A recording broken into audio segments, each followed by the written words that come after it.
อันนี้เพิ่นจังว่าสร้างของแท้พี่น้องเอ้ยกับทักทายสบายดีพ่อแม่พี่น้องกันเบ้อสู่คู่สู่คนปาโตเนาะเพียงตอมมอมพี่น้องหลายคนอยู่บ่พี่น้องเอ้ยเนาะมีแต่ว่าบ่กล้าฮอดจุไผใส่พุ่นแล้วพี่น้องเอ้ย เนาะมันงดงามแล้วก็บ่กล้าให้น้องเพิ่นจุไผใส่น้องเพิ่นก็บ่กล้าจุไผใส่เพราะว่าน้องเพิ่นสิเอาเป็นเฮือนหอพี่น้องให้เป็นห้องนี่แหละพี่น้องเนียบน้องเพิ่นเฮ็ดเนาะงาม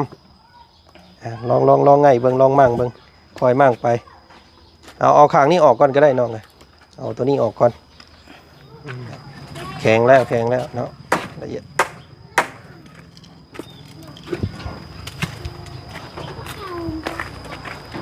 มาคิดว่าสิบ่พ่อน้องเพิ่นได้มื้อนี้พี่น้องเนาะนึกว่าน้องเพิ่นสิไปป่ามีแต่เพิ่นหยุดก่อนพักผ่อนเนาะเด้ออย่าเหยียบตะปูเด้อเอาแนมบาดนี่1 2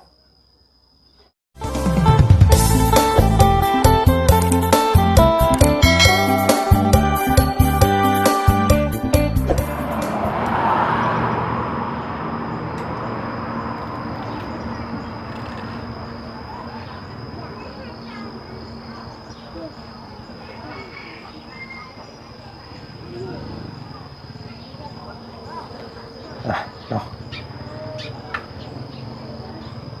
มาหอดแต่เวียงแต่เว้นมื้อนี้พี่น้องไงเนาะวิ่งตรงสายด่วนอย่างเดียวเลยจวดจาดหอดเรียบร้อยเลยเด้อพี่น้องเลยเนาะเผาขึ้นมาจ่ายค่าทรงค่าสร้างให้ทางสร้างเพิ่นว่าซั่นพี่น้องเลยเนาะงานสำเร็จเรียบร้อยเนาะขั้นตอนที่โอ้ล้มกันไว้ปาโธพี่น้องไงเนาะการงดงามตามขาดหมายพี่น้องเลยเนาะเทสลบตบลงมาแบบสไลด์พอได้ไต่รถล่างขึ้นพี่น้องเลยเนาะโอ้เพิ่นเฮ็ดคักอะลีนี่เนาะอันนี้เพิ่นจังว่าสร้างของแท้พี่น้องเอ้ยกับทักทายสบายดีพ่อแม่พี่น้องกันเบ้อสู่คู่สู่คนปาโตเนาะเพียงตอมมอมพี่น้องเลยงดงามอีดีอันนี้เนาะงานแบบสีมือพี่น้องเลยเนาะงานสร้างเพิ่นคักแน่ดีเนาะถือว่าเนียบกริบพี่น้องเลยเนาะมืดกึบเลยพี่น้องเลย เทพื้นก็ถือว่าบ่มีหมู่ที่ติเนาะถือว่าจับได้รับแบบว่าเพียงกันเบิดเลยเวลาทำความสะอาดก็ง่ายนี่โตพี่น้องเลยเนาะคักเนาะสำหรับห้องน้องซ้อนพี่น้องเลยนอนเลียวยังบ่ทันได้แก้แบบออกมาน่าสิเป็นมือแรงแก้ได้แล้วพี่น้องเอ้ยเนาะเพราะว่าเพิ่นหากระเทมือว่านหากสิแก้ได้แล้วนี่แข็งแล้วเนาะเรียบร้อยแล้วเอากะงดงามคนงามพี่น้องเอ้ยงดงามดีเนาะสร้างเพิ่นเทออกมาประมาณ60เซนเนาะเทกันเปื้อนออกข้างเนาะกะเป็นจังไดพี่น้องไงเนาะให้พ่อแม่พี่น้อง FC หลายคู่หลายคนพุ่นแหละเนาะคอมเมนต์มาเบิ่งว่างดงามซำใดเนาะถูกอกถูกใจหลายคู่หลายคนอยู่บ่พี่น้องเอ้ยเนาะมีแต่ว่าบ่กล้าฮอดจุไผใส่พุ่นแล้วพี่น้องเอ้ย เนาะมันงดงามแล้วก็บ่กล้าให้น้องเพิ่นจุไผใส่น้องเพิ่นก็บ่กล้าจุไผใส่เพราะว่าน้องเพิ่นสิเอาเป็นเฮือนหอพี่น้องให้เป็นห้องนอนเนาะเป็นหม่องรับหม่องนอนซะว่าซั่นซะพี่น้องหลายคู่หลายคนก็ว่าแบบนั้นเนาะโธ่งดงามคักกะลี น้ำนี่เจ้าใส่กินเลยบ่นี่หรือจะต้มก่อนน้องล่ะ มีแต่ว่าให้น้องเพิ่นมานี่พี่น้องไงเนาะเอาแพรจุบฝาแล้วมาเสร็จหม่องนี้ใหม่เพราะว่ามันยังมีคราบตอนเพิ่นตัดอยู่เนาะโธ่งดงามงดงาม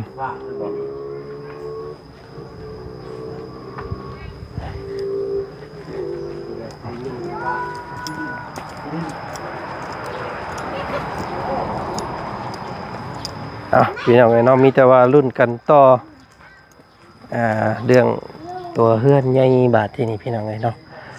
ตัวเฮือนนี่ถือว่างดงามแล้วเหลือแต่ทางพี่บาทที่นี่พี่น้องไปเนาะก็ค่ะว่าบุญวาสนาของน้องเพิ่นมีเนาะอาจสิได้เฮือนซันอันงดงามกว่านี้ไว้สันๆพี่น้องไปเนาะการรุ่นกันก็เทพื้นเนาะแล้วก็เปลี่ยนผาเปลี่ยนสังกะสีก็ถือว่าเฮือนหลังนี้เนี่ยโอ้พี่น้องไงเนาะบ่มีทีติเลยแหละว่าซั่นซะพี่น้องไง งดงามตามท้องเรื่องเนาะพี่น้องเนาะงามอีหลีอ๋อลึเนาะเอาก็งดงามเนาะพี่น้องมาทักมาทายทางน้องทรายเบิ่งก่อนบัดทีนี้พี่น้องไงเนาะน้องซ้อนนี่ได้แห้งนะบ่ครับโดยแห้งละแห้งนะบ่โทษพี่น้องเนาะเป็นเทสำเร็จแล้วแต่มื้อใดอันนี้เนาะวานนี่วานนี่พูโดยโอ้พี่น้องเอาสบายดีป้าลุงเลยสบายดีป้าลุงเนาะสบายดีเด้อพี่น้องไอ้น้องมาฮอดจอดถึงเพื่อนน้องเพื่อนเรียบร้อยพี่น้องเอ้ยมีแต่คำว่านั่นก็เจ้ามีเด็กมีไม้อยู่บ่มีคนตีบ่คำว่ามันเพิ่นเทศตะรุนแล้วก็เพิ่นบ่ได้มาถอนให้ได้น้องเอ้ยมีแต่ให้เฮาถอนเองขั้นตอนตัวนี้นะเนาะโดยมีแต่ลองตอกเบิ่งนี่แหละพี่น้องอ๋อเนียบเนาะเพิ่นเฮ็ดเนาะงามลองไงเบิ่งลองมั่งเบิ่งคอยมั่งไปเอาข้างนี้ออกก่อนก็ได้น้องเลยเอาตัวนี้ออกก่อนเอาเพิ่นเฮ็ดเฉพาะให้น้องเพิ่นเพื่อเพิ่นได้รถได้ล่างเนาะบ่ได้แล่นขึ้นไปพุ่นเลยว่าเรามีรถใหม่รถหยังบัดเลยอนาคตพี่น้องเอ้ยเนาะโอ้จักมื้อใดสิได้รถคือหมู่นี่มันคือชื่อเนาะเจ้ารู้เจ้าขยันแบบนี้ตรงนี้สักวันพี่น้องเอ้ยเป็นของเฮาเนาะงัดรถปึ๊บ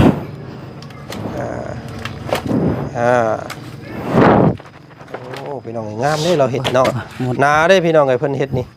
อ๋อมุดดินมองนี่แล้วสินาเนี่ยแต่มองนี่ประมาณ6 เซนเนาะงัดแล้วเอาออกเก็บเจือเด้อไหมเดี๋ยวได้เหยียบได้ตะปูอีกได้โดยเนาะ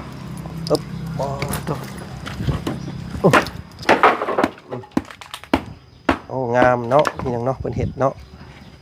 ละเอียดคักเพิ่นเอาออกประมาณ60 เซนพี่น้องเลยเนาะอันนี้น้ำเด้ออันน้องสอนเด้อเจ้าเอาผ่าซุปน้ำแล้วก็เซ็ตน้ำจังเกี้ยงเพราะว่าตัวนี้มันเพิ่นอันใดเฮ็ดอันนั้นซื่อโดยเพิ่นอันใดเพิ่นปาดแล้วมันอันใดขี้พุ่นมันถึกยังบ่อยากเกี้ยงปานใดเนาะโดยงามเลยพี่น้องไอ้ห้องนอนเราเนาะเป็นห้องนอนแล้วบ่ต้องเป็นอย่างอื่นแล้วตัวนี้พี่น้องไอ้เนาะบ่กล้าฮอดจูฟื้นจูไฟใส่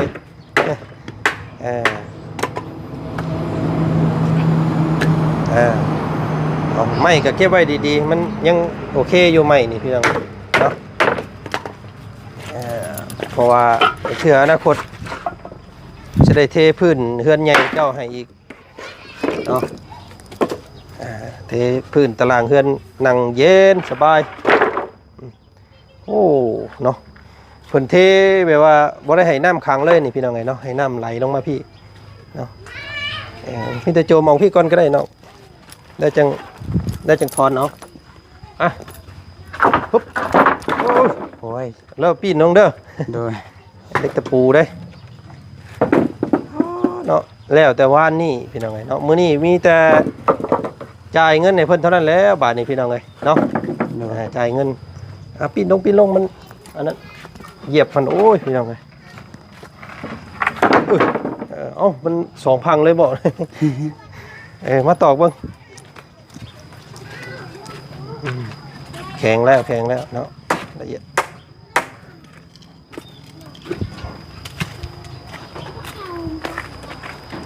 มาคิดว่าสิบ่พ่อน้องเพิ่นได้มื้อนี้พี่น้องเนาะนึกว่าน้องเพิ่นสิไปป่ามีแต่เพิ่นหยุดก่อนพักผ่อนเนาะ โดย ทางพี่แหละมันสิหนาแน่เพราะว่ามันต่ำทางมันเท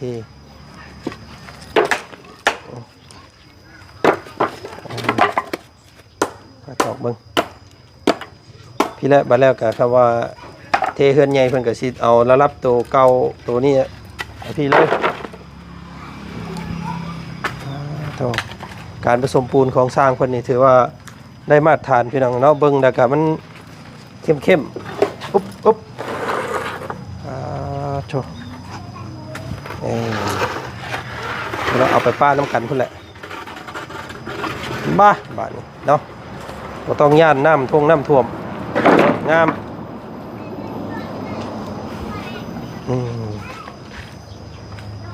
นี่ตัวนี้ได้แล้วน้อง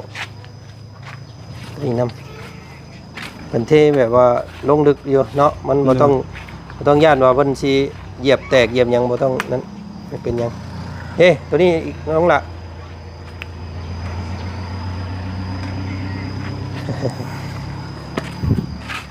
ตอกเลยเอาไม่ตอกหัดมึงโยน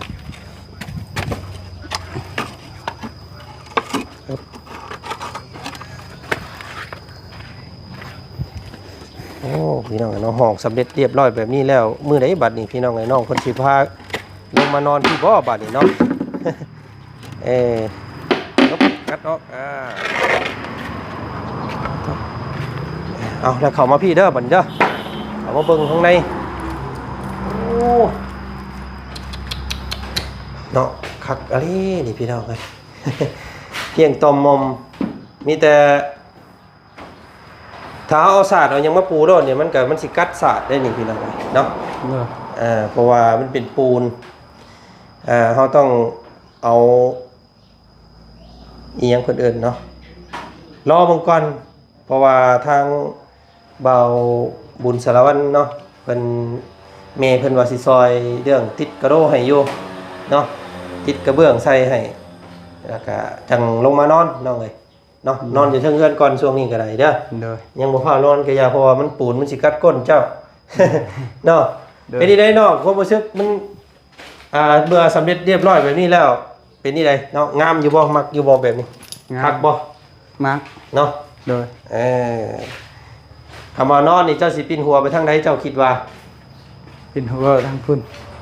นอนหม่องนี้เนาะโดยเอาห้องหม่องนี้เป็นหม่องนอนเนาะโดยปินหัวออกพุ่นแล้วก็หม่องนั่นก็เอาไว้กล้วยบวงเนาะหรือว่าใบส่งใบเสือมีตู้เสื้อผ้ามีที่รับที่นอนก็จังว่ากันไปตัวนั้นน้องเนาะงามสำเร็จแล้วพี่น้องเอ้ยเนาะขั้นตอนนี้ 15,000 บาทค่าจ้างเนาะค่าสร้างเพิ่นก็สิตกอยู่10 ล้านกีบเนาะเป็นเงินกีบพี่น้องเอ้ยก็จังว่ากันเนาะทางบ่าวบุญสารวัตรเพิ่นสิจ่ายทางแม่ใจดีพี่น้องเอ้ยเนาะโดยเพิ่นสิจ่ายค่าสร้างให้เนาะ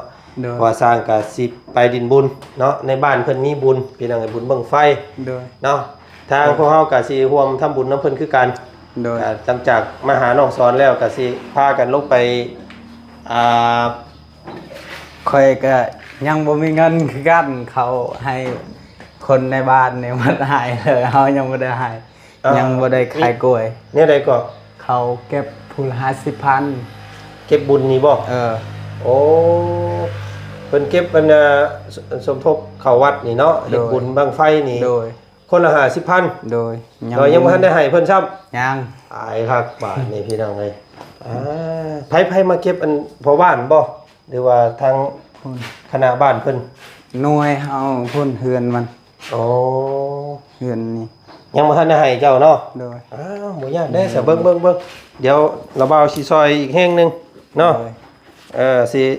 จ่ายให้เจ้าเฮ็ดบุญนำกันได้กันเนาะโดยเดี๋ยวสิจ่ายให้เดี๋ยวเจ้าเอาไปให้เพิ่นเด้อน้องหลาเด้อโดยเนาะ10,000 เบิ่งอยู่หั่นพี่น้องอ้าวเงินก็คือสิเบิดซำนี้เนาะของข่อยก็ได้เบิ่งพออยู่บ่นี่พี่น้องเอาลงอยู่ลงล่ะเบิดนี่แหละเนาะนับเบิ่งอยู่หั่นมันฮอดอยู่บ่50 55 55โอ้ยเหลือไว้ซื้อM100กินกันกับบ่พอซ้ำพี่น้องเอ้ย โดย เนาะ โดย เอาให้เจ้าไปเอาให้เพิ่นซะเด้อ โดยขอบใจละลาย ไว้เฮ็ดบุญนํกันนั่นแหละเนาะ โดย เพราะว่าเฮาเพิ่นมาเก็บเฮาก็ได้บุญนํ โดย เพิ่นไปเฮ็ดสร้างวัดสร้างว่า โดย น้องเอ้ยเจ้าก็ สิไปหายเลย สิไปให้เลยเฝ้าก่อนเนาะโอ้ยถามสุกดิบกันก่อนกว่า เนาะเอาขอบใจทางแม่แอนนาก่อนเนาะ โดย แม่แอนนาที่เพิ่นริเริ่มก็ตั้งสิเฮ็ดเฮือนครัวให้เจ้านี่แหละพี่น้อง โด เอ้ ย ยเนาะ ขอบใจละลายเด้อแม่นาที่มาเฮ็ดเฮือนครัวให้คอยขอบใจละลายเด้อ มันบ่แม่นเฮือนครัวได้เนาะเป็นห้องนอนเนาะ เด้อเป็นห้องนอนขอบใจละลายเด้อขอให้อยู่ดีมีแห้งเด้อความเจ็บอย่าเคยได้ความไข้อย่าเคยมีสาธุแม่นา โดยพี่น้องเอ้ยเนาะก็ยินดีได้ดีใจน้ำเจ้าเนาะที่ว่ามีห้องงามๆนอนมีมุงรับมุงนอนมีมุ้งมีหยังกลางเข้าไปแล้วก็มีพื้นมีไฟติดใส่เนาะน้ำในก็มาแล้วพี่น้องเอ้ยเนาะไปย่างมาเบิ่งทั้งน้ำทั้งในเจ้าพุ่นแล้วบาดนี้ก็บ่ทันซ้ำพี่น้องเอ้ยเนาะ FC เพิ่นบอกว่า เวลาสร้างเพิ่นมาเทพื้นให้นั่นให้สร้างเพิ่นเทมุงน้ำตกลงนี่เพิ่นซั่นเนาะ โดย ปิดให้มันแน่นแน่นลงล่ะมันเสียเงินซื่อเด้และนี่ให้เพิ่นปูนยังอันนึงยังปูนกระสอบนึงเนาะพอดีแหละนี่เทให้เวลามันจังบ่เปื้อนเวลาเจ้ามาล้างมือล้างตีนอาบน้ำอาบอยู่นี่ว่าเมื่อคืนนี่ อาบอยู่นี่ อาบอยู่นี่ โดย พี่น้องไอ้เนาะบ่ต้องไปอาบทั้งใดบาดนี้ อาบกลางคืนและกลางวันนี่ไปสิ บ่กล้าอาบเลยเนาะ มีแต่ล้างหน้าซื่อ ก็ใครแน่บ่ต้องไปเล่นไปอาบทั้งนอกทั้งในบาดนี้ โดย เดี๋ยวเพิ่นมาอีกเทื่อหน้าก่อนเพิ่นมาเฮ็ดขั้นตอนหน้าก่อนจังสิให้เพิ่นเทนี่ให้ โดย เทหมุงเจ้าอาบน้ำนี่ โดย เป็นประมาณพอบ่ให้มันเปื้อนนะพี่น้องครับ โดย เจ้าล้างถ้วยล้างบวงมันก็บ่เปื้อนเนาะ โดย มีแต่ทำให้เอาน้องหล่าเอ้ยบาดนี้เด้อ โดย เป็นของเจ้าแล้วเนาะมันสิอยู่มันสิทนหรือว่ามันสิอยู่น้ำเจ้าได้ดนๆก็สุดแล้วแต่เจ้าตัวนี้เนาะ โดย มันสิดีไปหน้ามันสิเพไปหน้าก็อยู่น้ำเจ้าเองเด้อ โดย มีแต่รักษาเอาแม่เพิ่นก็ซอยซ้ำนี่แหละพี่น้องเอ้ยเนาะ ทอนี่บอนนี่บ่อยู่นี่บ่ แม่น ค่อยสิขุดยันทึกทอนี่ สิขุดเอาไม้แข็งๆนี่เอาไม้ บ่อันเพิ่นยังสิอันให้เพิ่นเทนั่นเอาบ่เลยให้เพิ่นเทปูนทับไว้ โดย มันจังบ่อันนั้นจื้อไว้แล้วเจ้าสิเฮ็ดหยังก็แล้วแต่มุงนี่น่ะแม่นขุดบ่ได้เด้อ โดย ขุดแล้วให้เพิ่นระวังด้วยเพิ่นสิเฮ็ดหยังก็แล้วแต่ โดย เนาะมันสิมีทอ โดย แต่ว่าบ่เป็นหยังมันคำเพิ่นซับเพิ่นหยังก็ซื้อเปลี่ยนใหม่ โดย มันเป็นท่อ PVC เปลี่ยนได้เนาะ โดย มีแต่พยายามบ่ให้คนซับคนหยังหั่นแหละเนาะ โดย รักษาเอามีแต่ห้องน้ำก็สิเฮ็ดอยู่นี่บัดเลยเนาะ โดย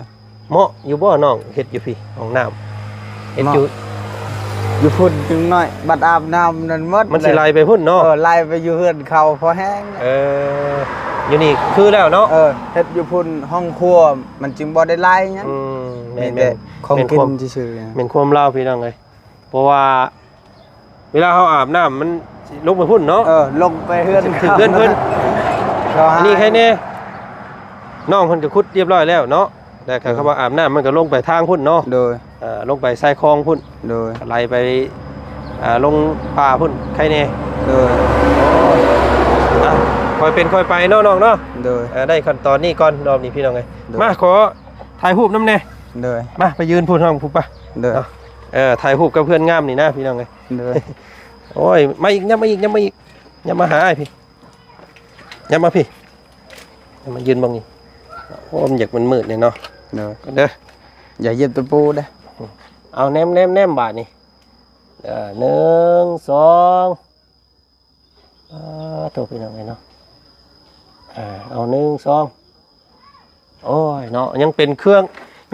อยู่พี่น้องเลยเนาะเบิ่งแล้วก็ยังบ่งดงามพอสมควรงามครึ่งหนึง